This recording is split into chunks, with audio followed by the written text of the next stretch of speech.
Muy buenos días Nakamas y bienvenidos a una nueva review de One Piece. Hoy el capítulo 1072 del manga, el cual si estoy reaccionando a él, si no habéis hecho os dejaré en la descripción por si queréis echarle un ojo. Ya sabréis que me ha gustado, que me ha parecido bastante correcto, revelaciones y misterios por igual, mezclado con un poquito de acción, bastante correcto, la verdad. Como siempre, el link del capítulo lo tendréis en la descripción. ¡Empecemos! El capítulo titulado El peso de los recuerdos comienza de una manera muy curiosa, con una nota que Vegapunk escribió en su época como director de MATS, el laboratorio que supuestamente buscaba la paz, y la cual decía lo siguiente: incluso si el mundo no está de acuerdo, sé que ella es una humana como el resto, no hay duda de ello. Por lo tanto, mi experimento ha sido un éxito y un paso hacia adelante en el camino de la paz.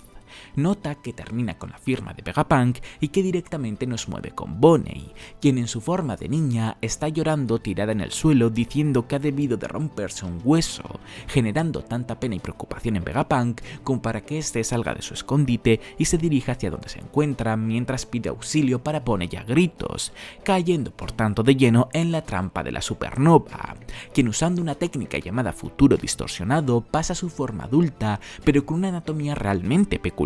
al su parte superior del cuerpo ser mucho más grande de lo normal, mientras que la parte inferior es todo lo contrario, lo que aprovecha para agarrar la tubería que había dejado a su lado y asestarle un golpe muy fuerte al científico, golpe que Vegapunk consigue esquivar justo y que le permite volver a empezar a correr para huir de ella, mientras le dice que se detenga, que matarle no va a servir para nada. Súplica que la hija de Kuma ignora por completo al ahora sí golpear a Vegapunk con la tubería y aplicar su poder de convertirle en un niño pequeño a través de ella, pasando a explicarle inmediatamente que no tiene por qué preocuparse tanto por ello, ya que su poder en seres vivos no dura de manera indefinida. En todo caso, de lo que debería de preocuparse es de darle la supuesta buena razón para haber matado a su padre. Respondiéndole inmediatamente Vegapunk que si lo hiciese ella actuaría de una manera que Oda decide no revelarnos para meternos en una parte del capítulo un poco extraña en la que Bonnie y Vegapunk siguen hablando exactamente de lo mismo, pero Oda a su vez nos va mostrando lo que le está ocurriendo a Kuma en Redport, comenzando por verle escalar la Red Line en el mismo momento en el que Vegapunk le está diciendo a Bonnie que si le revelase la verdad solo le haría daño, por eso le prometió a Kuma que nunca le contaría a ella la razón. Respuesta que evidentemente no agrada en lo más mínimo a la supernova, como se puede notar con la respuesta que le da Vegapunk de si acaso se cree que es tan estúpida como para que le parezca bien que supuestamente tenga una buena razón para haber matado a su padre y no se la diga, respondiéndole de vuelta a Vegapunk que por supuesto que no lo cree, mientras le roga que le suelte y le deje bajar al tenerle estampado contra una pared, añadiendo que la decisión de perder su personalidad vino dada por el propio Kuma, a lo que Bonnie le responde tachándole de mentiroso, argumentando que su padre nunca elegiría morir y dejarla sola, así que sí o sí tuvo que matarle él, calentándose muchísimo la discusión de esta manera, lo que lleva a que Vegapunk le responda que también fue muy duro para él, que ni siquiera desea recordarlo, añadiendo que Kuma es un gran hombre, que está muy orgulloso de su buen amigo y que le quiere con todo su corazón, pero que precisamente por eso no le puede dar la verdadera razón. Momento en el que vemos como mientras tanto en Redport los marines están disparando cañonazos a Kuma para que deje de escalar la Red Line y caiga al suelo. Pero sin ver lo que le ocurre volvemos a Egghead, donde Bonnie estampa a Vegapunk al suelo exigiéndole que le diga la verdad, que no puede aceptar una respuesta tan inútil como la que le ha dado, cuando de repente una habitación cercana del laboratorio comienza a pitar fuertemente, dándose cuenta Bonnie que la puerta de dicha habitación, además de tener varios avisos de cuidado y de no entrar, en el centro tiene el símbolo de la Nikyu Nikyu no Mi, es decir, de la Akuma no Mi de su padre, lo que lleva a que convencida entre en ella tras parece ser convertir el candado que evitaba que alguien pudiese entrar en aceite con el poder de su Akuma no Mi, encontrándose en la habitación una burbuja enorme claramente creada por su padre al ser muy parecida, por no decir igual, que la burbuja de daño que sacó del cuerpo de Luffy en Thriller Bark, dejando a Bonnie un poco atónita, cuando de repente, al Vegapunk entrar en esa habitación, Oda pasa a mostrarnos un flashback del propio Vegapunk y Kuma hablando acerca de los recuerdos, comentando el científico que según otro científico del West Blue, la gente pierde 21 gramos al morir. Dicho con otras palabras, ese es el peso de la alma humana, resultando la Vegapunk fascinante que el alma exista y que además en cierta manera sea observable. Empezando a raíz de eso a hacer cálculos en la pizarra, parece ser que teniendo en cuenta el poder de Kuma, al estar diciéndole al padre de Bonnie que su poder puede sacar el dolor, un concepto supuestamente invisible, de alguien e introducírselo a otro.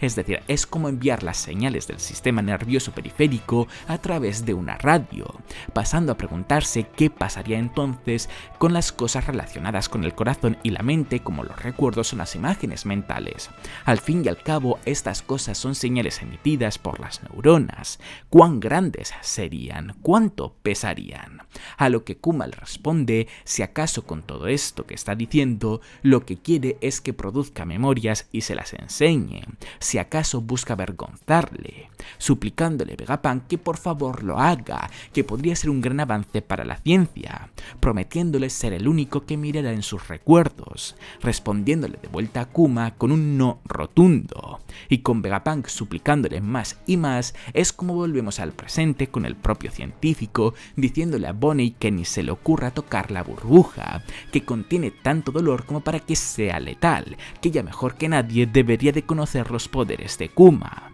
Respondiéndole Bonnie que así es, por eso precisamente sabe que esta burbuja no es de dolor, sino que en ella están los recuerdos de su padre. Frase que viene acompañada por lo que le está pasando a Kuma en Redport, habiendo conseguido los marines finalmente tirarle de la Red Line a base de muchísimos cañonazos, aunque esto evidentemente no es lo suficiente para acabar con él, tal y como comprobamos al verle levantarse y comenzar a atacar a todos los enemigos que le rodean y desean acabar con él para capturarle. Y con Bonnie en Egghead estando a punto de tocar la burbuja de recuerdos de Kuma, y con Kuma en Redport peleándose con muchísimos marines mientras mira al cielo, es como acaba este frente abierto. Entrando así en el segundo y último frente abierto del capítulo y por lo tanto llegando a la recta final de este, también ubicado en Egghead, pero centrándonos más en el CP0 y en los Mugiwaras que les enfrentan, comenzando por ver a Shaka informar a los Mugiwaras que están con él que el CP0 se ha colado en la parte superior de Egghead aprovechando el fallo en el sistema, lo que genera en Nami una gran preocupación que Usopp intenta mitigar comentando que afortunadamente Brook y Zoro se encuentran en el barco, así que al menos deberían de ser capaces de neutralizar al enemigo, añadiendo Sanji que va a depender de cómo peleen, al fin y al cabo no dejan de estar en una inferioridad numérica de 2 contra 3, respondiéndole Shaka que mire más cerca, que la situación es peor de lo que podía parecer en un principio, a los Seraphim también haber conseguido colarse en la parte superior de Egghead, creando por lo tanto una situación de 2 contra 7 y siendo los 7 rivales de élite, lamentando Usopp que al CP0 le haya dado tiempo de invocar a los Seraphim antes de que la barrera volviese a activarse, respondiéndole a Shaka que no cree que el CP0 les haya invocado, añadiendo que los Seraphim están equipados con la personalidad suficiente como para tomar decisiones distintas dependiendo de las circunstancias de la batalla, así que probablemente sintieron que es lo que debían de hacer cuando vieron que la barrera estaba desactivada, hipótesis que queda confirmada en el momento en el que Oda nos muestra a Lucci decir que él no les ha dado la orden de que subiesen y a Stussy añadir que ahora no pueden hacer que vuelva abajo al la barrera estar cerrada, error de cálculo que Shaka celebra ya que los Vegapunk tienen una autoridad superior a la del CP0 sobre los Seraphim, así que siempre y cuando sean capaces de darle una orden, los Seraphim estarán de su lado, lo que lleva a que Edison y Lilith salgan disparados hacia donde el CP0 se encuentra, al igual que Franky y Sanji, aunque este último semi-obligado por Nami. Llegando ahora sí a la parte final del capítulo es como nos movemos al Thousand Sunny, donde Zoro y Brook están comentando la forma de Kaku, puntualizando el peliverde que se supone que es una jirafa, aunque en esta ocasión se vea diferente a la última vez, haciendo referencia a que ha conseguido alcanzar el despertar de la misma manera que Lucci, teniendo esa especie de aura negra extraña a su alrededor. Pero bueno, solo hace falta cortarle para que se muera como el resto de las personas. Comentario que Kaku se lo toma tan en serio como para cargar rápidamente sobre él, diciendo que no debería de asumir tan rápidamente que conseguirá cortarle. Ataque que Zoro consigue bloquear con bastante facilidad mientras le ordena a Brook que se encargue del barco, pero insistiendo Kaku vuelve a atacarle con una técnica distinta en la que básicamente hace que su cuello se mueva como una serpiente, mientras genera ataques cortantes, técnica que Zoro esta vez ya no solo bloquea mientras dice que en Wano ya tuvo suficiente enfrentándose a bichos que zigzaguean, sino que además la contrarresta con tanta fuerza como para acabar estampando a Kaku contra el suelo. Distracción que Lucci aprovecha para ordenar a los Seraphim que comiencen a destruir el laboratorio, lo que pasan a hacer inmediatamente, causando muchas explosiones a su alrededor y llegando incluso a cortarlo. Pero cuando parecía que los del CP0 lo tenían todo a su favor para cumplir con su misión, de repente Stussy muerde a Kaku en su cuello de jirafa mientras se estaba levantando para acabar volviendo a caer, aunque esta vez totalmente desmayado, dejando completamente en shock a Lucci mientras este le pregunta qué ha hecho al no esperarse esta traición, y con Stussy respondiéndole que simplemente le ha mandado dormir y que espera que Lucci ponga de su parte para dejarle en el mismo estado, y con Oda revelándonos que Stussy es el clon de Miss Buckingham Stussy, miembro de los Piratas Rocks, y que es el primer clon exitoso que creó Vegapunk, es como acaba este tan buen capítulo. Antes de pasar con estas revelaciones relacionadas con los Piratas Rocks y con los clones, quiero ir comentando en orden cronológico por cómo han ido saliendo en el capítulo los detalles que hemos ido teniendo, comenzando por una pregunta que...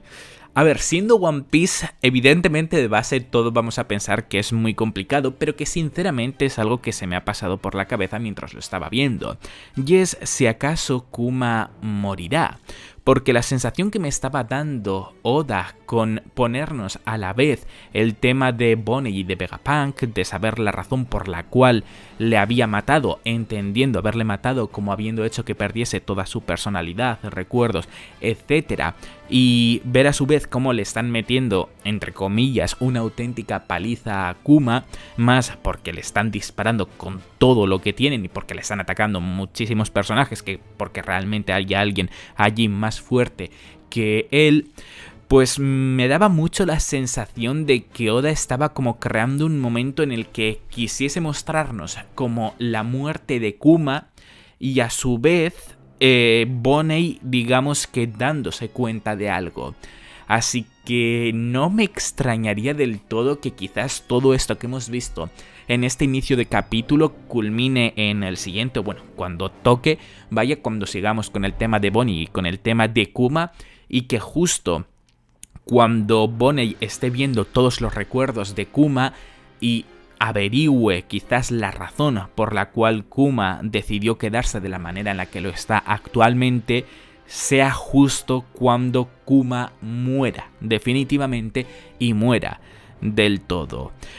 Teniendo en cuenta que es One Piece, evidentemente, tal y como he dicho al principio, es algo muy difícil de creer porque al fin y al cabo es demasiado extraño que un personaje muera, pero vuelvo a repetir que personalmente es la sensación que me estaba dando mientras estaba leyendo el capítulo, como que Oda parecía querer estar construyendo esa situación. Pero bueno, veamos qué es lo que acaba ocurriendo. Por cierto, en el hipotético caso de que Kuma muera de manera definitiva, estoy bastante seguro que su Akuma no Mi, la Nikyu no Mi, de alguna manera va a acabar poseyéndola alguno de los Mugiwaras. Y la razón por la cual creo esto lo expliqué en un vídeo hace muchísimo tiempo, que espero que algunos de los que estéis viendo este vídeo os acordéis. Pero si no, en el hipotético caso de que eso se dé, será cuando lo explique. Otro detalle relacionado con Bonnie que quiero comentar es que creo que ha conseguido alcanzar el despertar de su Akuma no Mi. No en este capítulo, probablemente lo haya conseguido en algún momento anterior, sino que más bien en este capítulo creo que se nos ha mostrado en dos ocasiones distintas que sí que lo ha conseguido.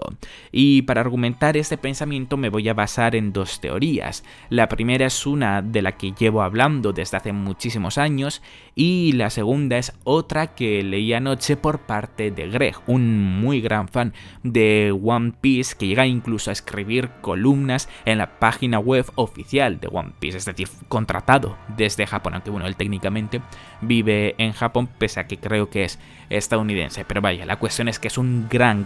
fan de One Piece que sabe muchísimo de la obra. Bueno, la primera teoría dice así, la que yo llevo creyendo desde hace muchísimo tiempo.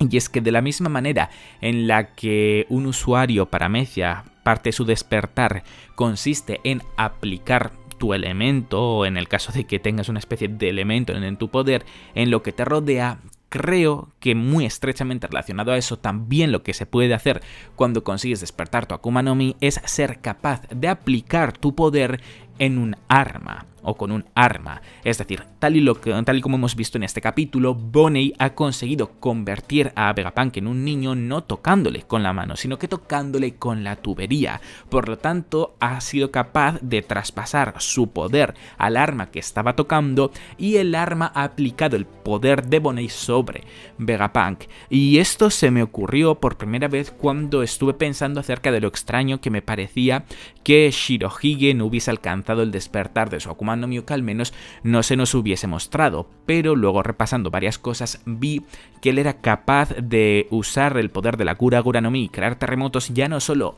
a través de sus propias manos, sino que a través de su arma, de su Naginata, creo que se llama, ese tipo de arma, algo que habitualmente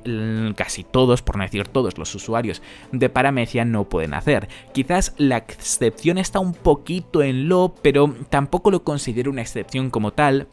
ya que Law es capaz de hacer cosas con su espada, aplicar el poder de su Akuma no Mi con su espada, pero una vez ya ha creado el Room con su mano. De hecho, en el despertar, en el arco de Wano, lo que vimos es que imbuía su espada con el Room. Por lo tanto, todo eso me parece que encaja bastante. Y el otro comentario, vamos, la otra teoría, la de Greg, dice así, y es que probablemente, bueno, esto lo dijo antes de que ocurriese en este capítulo, él decía que probablemente parte del despertar de Bonney consistiese en que fuese capaz de traer futuros diferentes, de diferentes escenarios. ¿Sabéis cuando Oda en los SBS dibuja a Luffy, por ejemplo, con 60 años, a Zoro, a Usopp, etcétera, a todos los Mugiwaras, vaya, u otros personajes? Sabéis que ahí muestra dos tipos de versiones, es decir, la que ha envejecido, digamos que normal o bien, y la que ha envejecido mal. Pues se basó en eso para creer que parte del despertar de Bonney podía consistir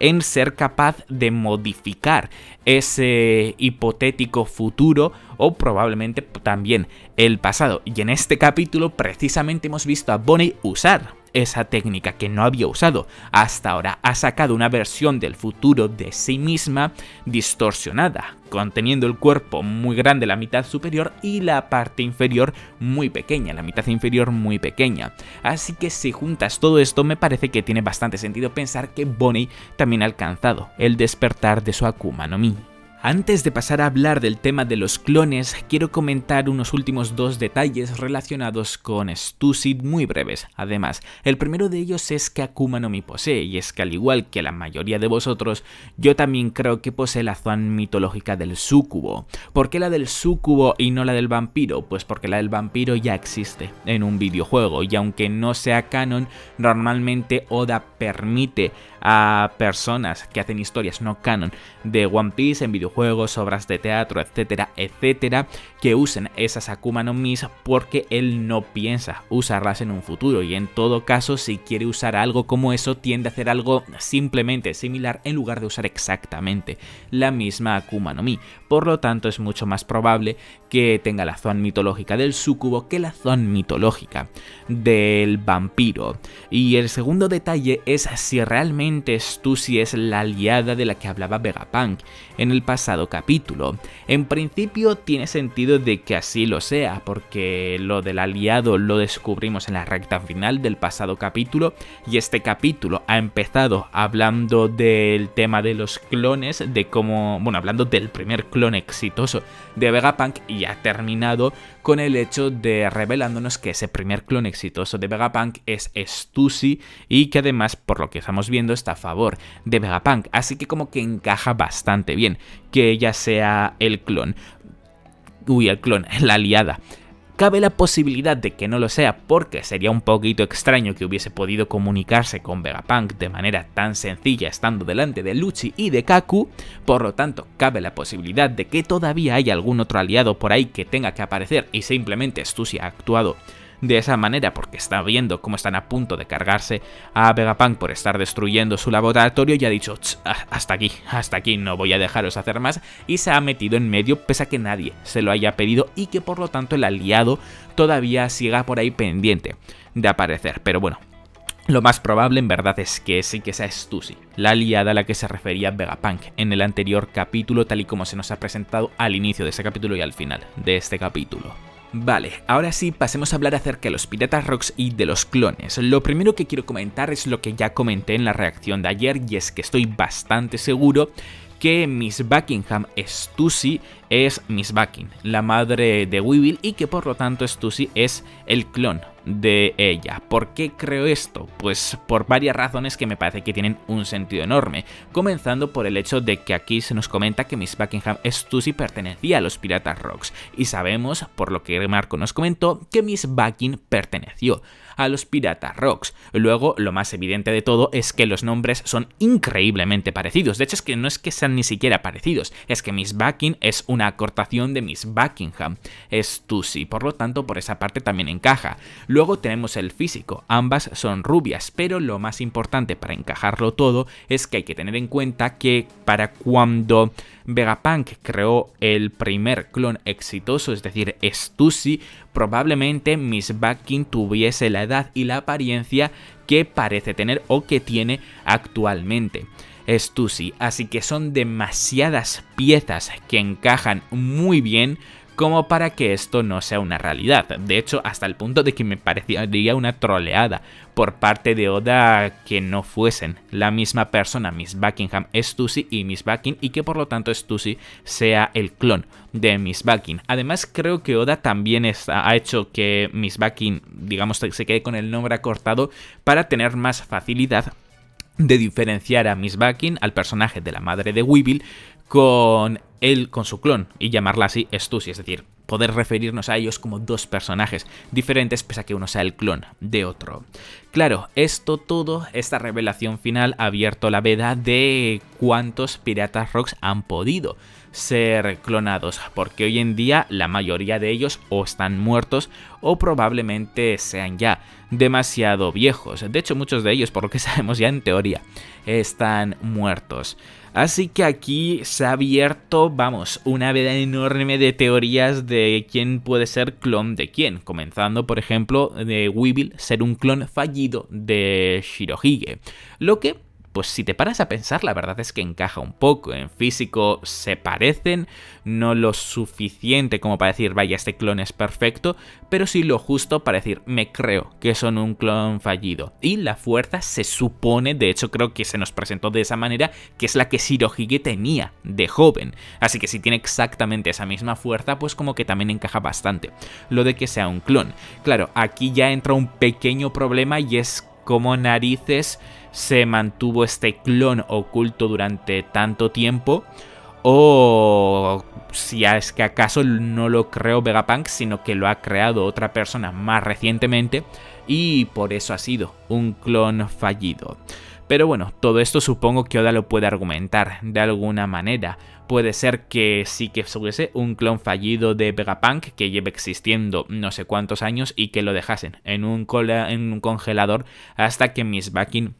haya conseguido sacarlo de ahí para poder darle algún tipo de uso, y que el gobierno mundial sí que sepa quién es Weevil de verdad, que no es el autoproclamado hijo de Shirohige, que no es un hijo de Shirohige, vaya, sino que es un clon, pero que tampoco están intentando decirle al mundo que ese es el caso, porque al fin y al cabo, si el mundo supiese que pueden crear clones de todo ser humano, pues quizás se preocuparían bastante. Así que digamos que por esa parte Oda puede argumentar bastantes cosas para que todo tenga sentido. Por lo tanto, lo de que Weevil sea un clon fallido de Shirohige es una posibilidad, a mi parecer, bastante realista. También puede no serlo perfectamente, puede ser que sí que sea el hijo de Miss Bucking y de Shirohige, pero bueno, aquí ya depende un poco, bastante de hecho, de lo que Oda puede hacer, porque ambas cosas podrían encajar perfectamente. Luego, otro clon del que se ha hablado bastante y que encaja con muchas cosas que se hablaba en la comunidad antes de llegar al arco de Whole Cake es que Bonney sea el clon de Big Mom. ¿Por qué? Os preguntaréis esto. Pues bueno, como sabemos, Bonney y Big Mom tienen muchísimas cosas parecidas. El tema de los labios, el tema del barco, etcétera, etcétera. Lo de comer bastante y bueno, muchos otros casos que nos hacía creer que Bonney fuese hija de Big Mom. Pero luego, cuando llegó el arco de Whole Cake y se nos dijo que Lola era la única hija que no estaba en Totoland, es cuando se nos confirmó que no era hija de Big Mom. Así que esto puede encajar con el enorme parecido que tienen estos dos personajes, el que Bonney sea un clon de Big Mom. Pero es que además tenemos que tener en cuenta cómo ha empezado este capítulo, y es que ha empezado con la nota de Vegapunk que habla acerca del primer clon exitoso, y justo lo primero que hemos visto después de esa nota era a Bonney. Así que cabe la posibilidad de que, aunque eso del principio se estuviese refiriendo a Stussy, Oda también estuviese girándolo un poco para darnos a entender que Bonney podría ser el clon de Big Mom. En este caso, el mayor problema que podría llegar a existir es que Bonney no se parece tanto a Big Mom, pero claro, esto se puede argumentar con que fue un clon fallido, o puede ser que sea una etapa en la vida de Big Mom que no hayamos visto, porque la hemos visto como en diferentes etapas de su vida, incluso en un SBS, con edades marcadas, pero no exactamente en todas. Pues quizás justo en una en la que no le vimos es la apariencia que tenía Bonney, así que eso también puede ser cubierto o puede que no sea cubierto. También, tal y como pasa con Weevil, Oda puede hacer lo que quiera y sea la respuesta que sea, va a encajar casi de manera perfecta, por no decir perfectamente. Además, también cabe la posibilidad, esto es un poquito más loco, que la razón por la cual no quieran enseñarle los recuerdos a Bonney de Kuma es porque en ese momento descubra que no es su hija de sangre, sino que más bien vio cómo Bonney nació a través de crear el clon de Big Mom, y por eso Bonney se haría daño, porque quizás ha pasado toda su vida creyéndose que es una humana normal y corriente como el resto del mundo, y de repente averigüe que es un clon. Supongo que eso sería un shock bastante grande. Así que habrá que ver también qué es lo que quiere hacer Oda con este tema. Pero vaya, me gusta un poco la situación en la que estamos, y de hecho me hace un poquito de gracia, porque me recuerda bastante a cuando Oda nos reveló por primera vez que a través del haki de observación avanzado podías ver el futuro, porque en ese entonces salía siempre cada capítulo que pasaba, incluso a día de hoy. En Egghead ha pasado en un capítulo que he leído yo en los comentarios de un capítulo, no recuerdo exactamente en qué, que cada vez que un personaje, digamos, que se encontraba en un mal estado, había siempre alguien que decía: nah, esto no es real, esto es cosa del haki de observación, de ver el futuro, esto es algo que estaría ocurriendo en el futuro, no algo que ha pasado de verdad. Simplemente es para ponernos el cliffhanger o el bait y luego hacernos ver que realmente no ha sido así. Pues con los clones está siendo un poquito así, porque todo el mundo ahora está diciendo que casi cualquier personaje puede ser un clon. Pero bueno, como comento, a mí eso en lo personal me gusta bastante, porque es como un caos muy grande y algo con lo que Oda puede jugar muchísimo, así que para mí más que bienvenido que está. Pues hasta aquí quedó el vídeo, Nakamas. Como siempre, agradeceré muchísimo que le deis un buen me gusta, que apoyéis a tope el vídeo si os ha gustado. Recordad que en la descripción tenéis tanto mi Twitter, en el que os informo casi al instante cualquier noticia importante de One Piece y de cuándo son los capítulos del manga en español y en inglés de manera oficial, como los twitters y los devianas de quienes colorean las imágenes del manga, para que vosotros también podáis tenerlas. Y ya por último, agradeceré muchísimo que os suscribáis para muchos más vídeos de One Piece. ¡Hasta la próxima!